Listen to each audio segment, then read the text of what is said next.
Right. Good afternoon, everyone. Pleasure to have you all here today. I'm sure that if any of you have ever seen a Salesforce presentation before, you're very familiar with this slide. Today, we're going to be talking about some features which are not yet released.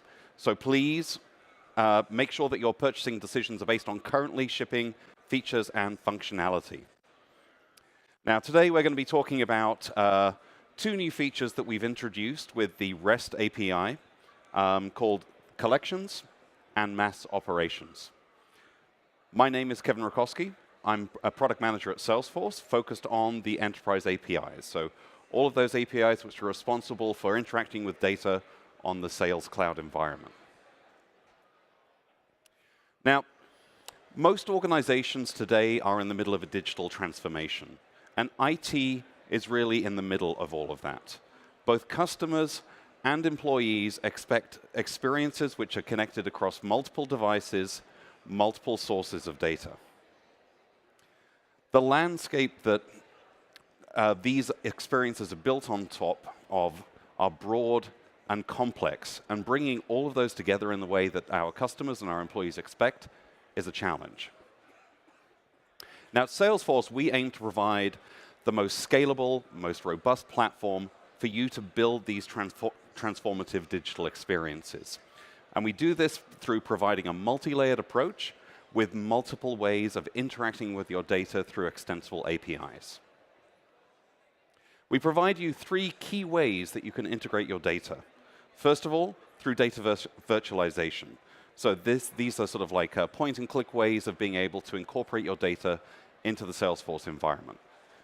We also provide data management, where you can use APIs and point-and-click mechanisms to manage all of the data that you have on the platform.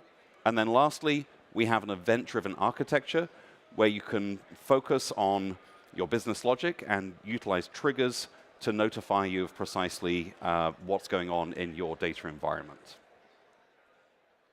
Now, we provide a large number of APIs at Salesforce. Basically, anything that you need to be able to develop complex business logic, we provide an API for you to be able to do that. Now, today, we are specifically going to be focusing in on the REST API. Now, as many of you are aware, there are certain situations in which utilizing the REST API is far from ideal. There are situations where you need to be able to orchestrate together multiple calls to be able to retain state, to be able to understand exactly what's going on with each of your objects, to be able to perform just a fairly simple, straightforward operation.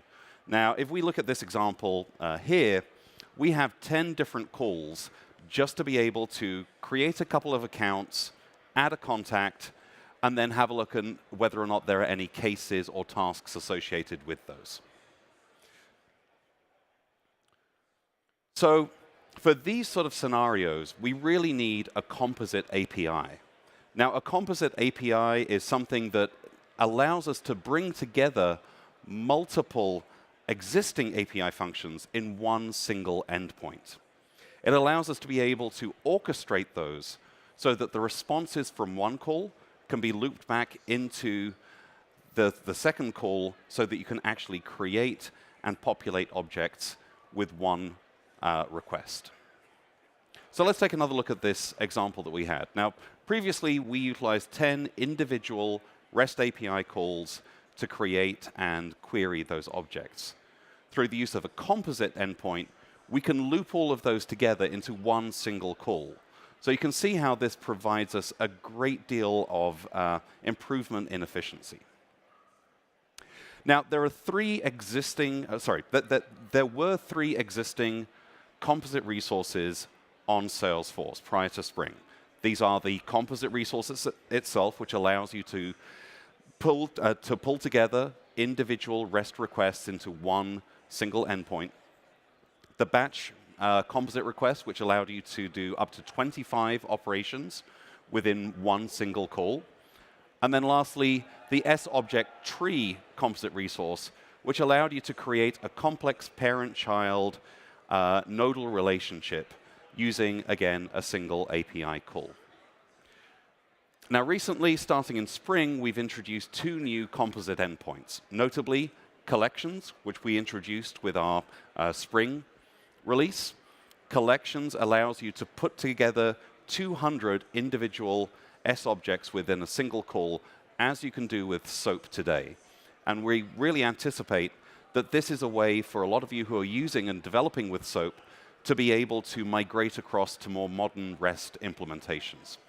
And then coming up in our summer release, we have our mass operations endpoint, which will allow you to perform a single operation against thousands or potentially millions of objects.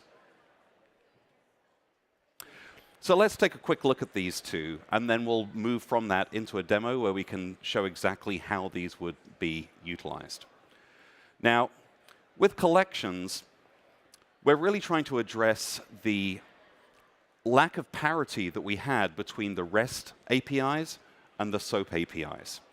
With SOAP, you were able to pass in up to 200 individual records with one single request, whereas with REST, we were limited to one operation per request. One object per operation. So, with collections, we can now post up to 200 unique S-objects into each individual call. Now, we're transferring across all the same headers as you have with SOAP. So if you're familiar with utilizing the SOAP resources today, this should be a very, very easy transition for you. Now, this was GA'd in our spring release, so this is already available for all of you to make use of, and developer documentation is already available via the developer portal.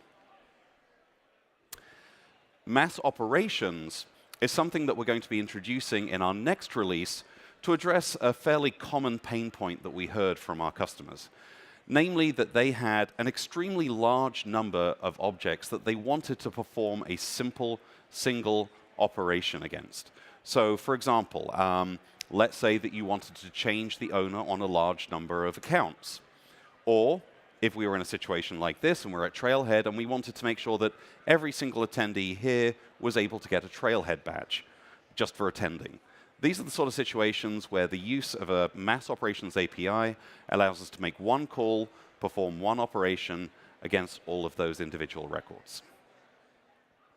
Now, with mass operations, you can actually specify the records using multiple mechanisms. Namely, you can provide a list of IDs, you can provide a SOCL query, which is what we'll be doing in the demo later on, and list view IDs as well.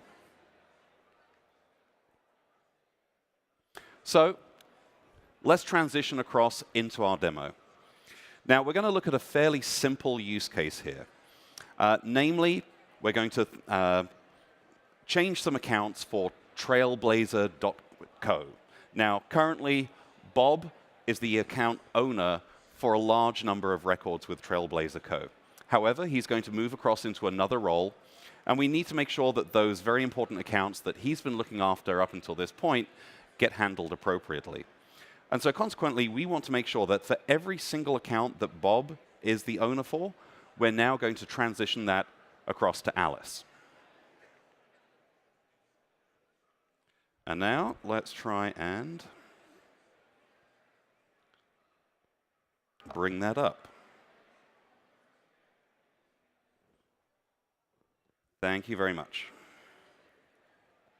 Just give me a second as I get my pointer back. OK, so here we are. So this is a fairly standard implementation. This is just a developer addition that we've spun up here. This currently contains the same standard data that any developer edition organization would have in it.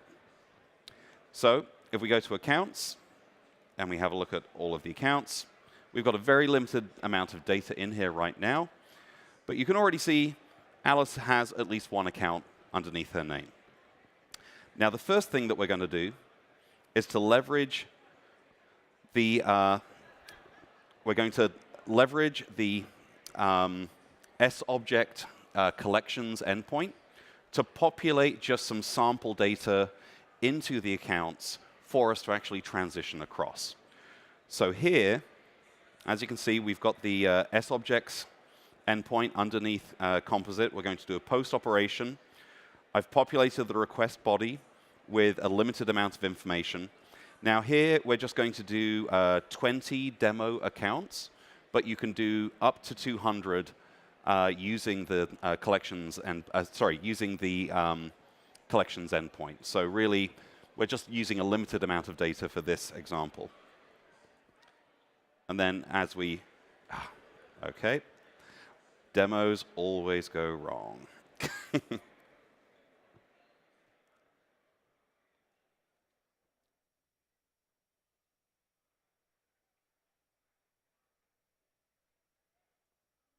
OK, bear with me 1 second.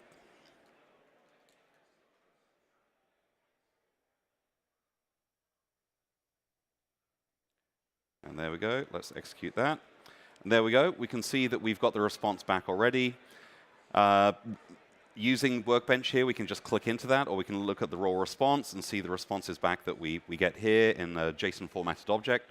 So we can see that we've now managed to create 20 new accounts in the demo organization.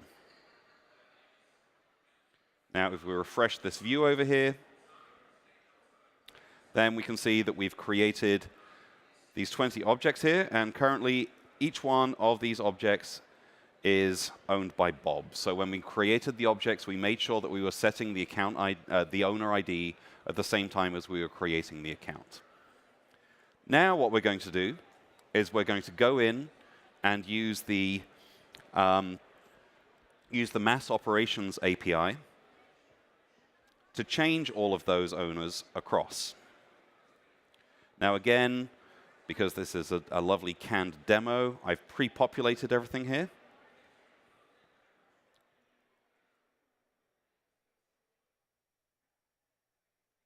Go. And again, we're going to do a post. Let's get rid of all that.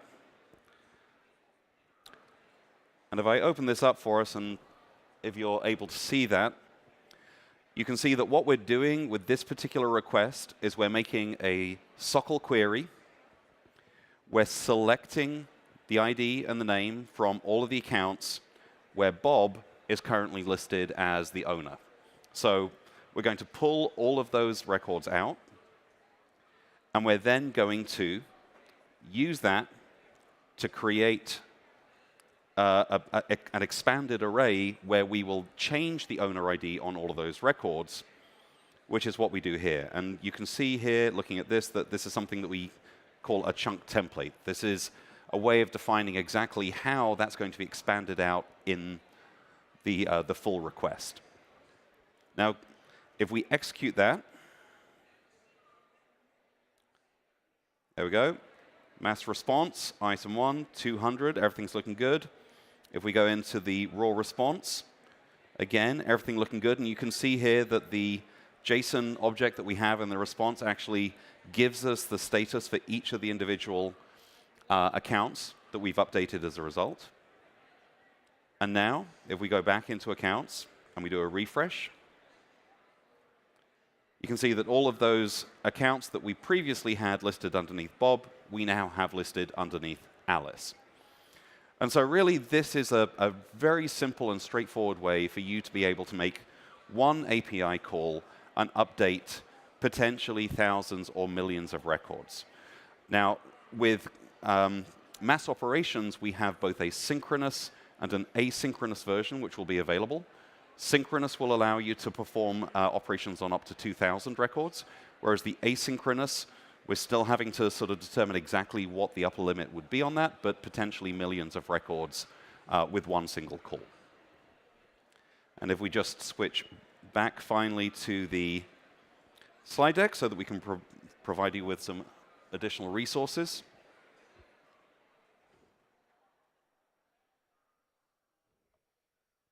And there we go. And some more resources for you if you want to learn more about integration in general. Day 1 sessions, a little bit late for that one, but 5 p.m., here we are with me. We've got more for you to listen to tomorrow. So we've got a series on triggers, data management, external data sources, and orchestrating processes. Also, I would point out the Integration Cloud booth. I'm sure that most of you have already gone over there at some point today. And of course, we have integration badges available for you on Trailhead, and I would strongly encourage all of you to go out and to try and get those. If you have any additional questions, I think we've got just about 4.5 minutes here.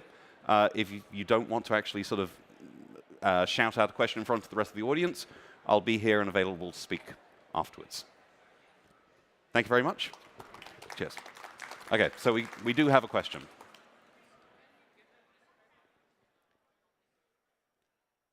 Sorry, it's very quiet.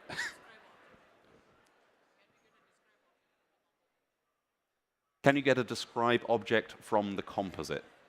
Yeah, so basically the composite pulls together all existing REST endpoints. So anything that you can do currently with the REST API, you can pull into composite. Does that make sense? OK. Yes?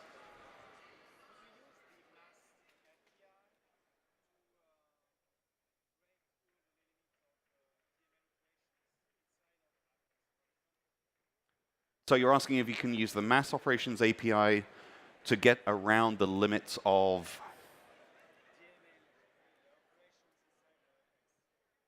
Oh, right, operations inside of Apex. No. So this is not a direct Apex integration. This is all using the REST API directly. So all of the current existing Apex limits remain in place. But if you're doing a direct integration with the REST API, then this simplifies your limits.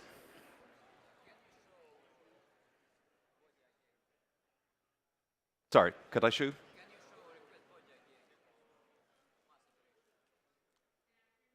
You'd like to see the mass operations again?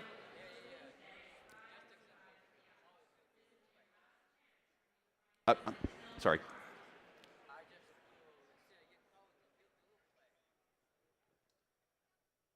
OK, right. Well, if we switch back over to the demo there.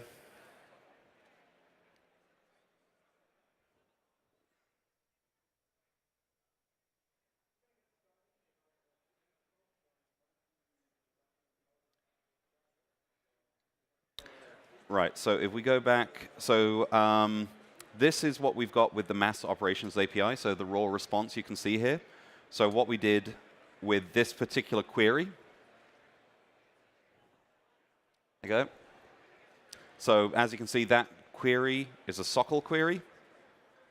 We've specified the owner ID. Chunk size is determining how you break up the request.